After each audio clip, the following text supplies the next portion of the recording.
په کم کور کې چې د سهار لمونځ نه کیږي په دې کور باندې الله جل جلاله درې عذاب راولي.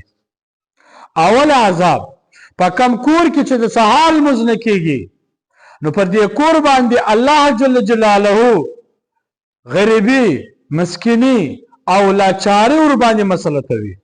په دې کور کې به غریبي وي. په کم کور کې چې د سهار لمونځ قضا کیږي او د سهار لمونځ نه کیږي. دوم عذاب په کم کور کې چې د سهار لمونځ قضا کیږي دوم عذاب دا ده الله جل جلاله به پر دې کور باندې بے اتفاقی راولي. یعنی په دې کور کې به بے اتفاقی وي.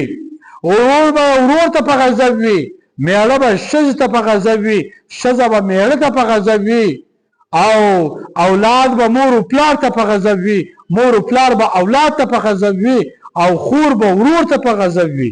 یعنی په دې کور کې به نفرتونه وي، باسونه به وي، جګړې به وي، پالتو پالتو باسونه به وي. مو تاسې دا سوچ او فکر والی ده چې په دې کور کې ولې داسې حالات خراب ده، په دې کور کې ولې یو تر بله بد سره ایسي، په دې کور کې ولې نفرتونه وي، په دې کور کې ولې باسونه او جګړې وي. نو په دې کور کې داسې کسان ستا چې هغه د سهار لمونځ نه کوي، د سهار لمونځ قضا کوي. په دې وجه باندې الله جل جلاله په دې کور کې بې اتفاقي راوستلې ده.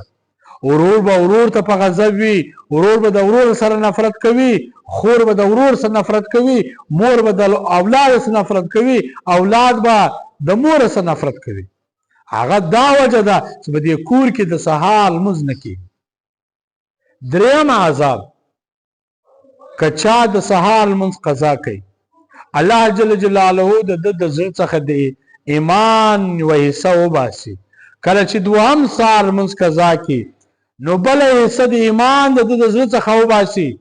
کله چې دریم سهار لمونځ قضا کوي نو الله جل جلاله بله حصه د ایمان وباسي.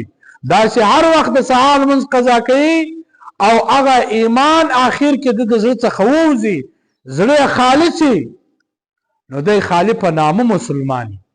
نو زما عزتمند ورونو مسلمانانو، باید موږ او تاسې خپل هم د سهار لمونځ په خپل ټیم وکړو او خپل اولاد او خپل کشرانو ته دا ووایو چې د سهار لمونځ کوئ، د سهار لمونځ مه قضا کوئ.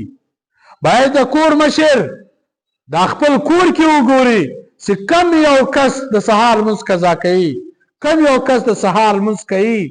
نو باید د هغه ته په سخت سره ووایي چې د سهار لمونځ مه قضا کوئ، د سهار لمونځ کوئ. په کم کور کې چې د سهار لمونځ کیږي په هغه کور کې به خوشحالانې وي، په هغه کور کې به برکتونه وي، په هغه کور کې به محبتونه وي. او په کم کور کې چې د سهار لمونځ نه کیږي په هغه کور کې به باسونه وي، نفرتونه به وي، او جګړې به وي، او بې برکتي به وي.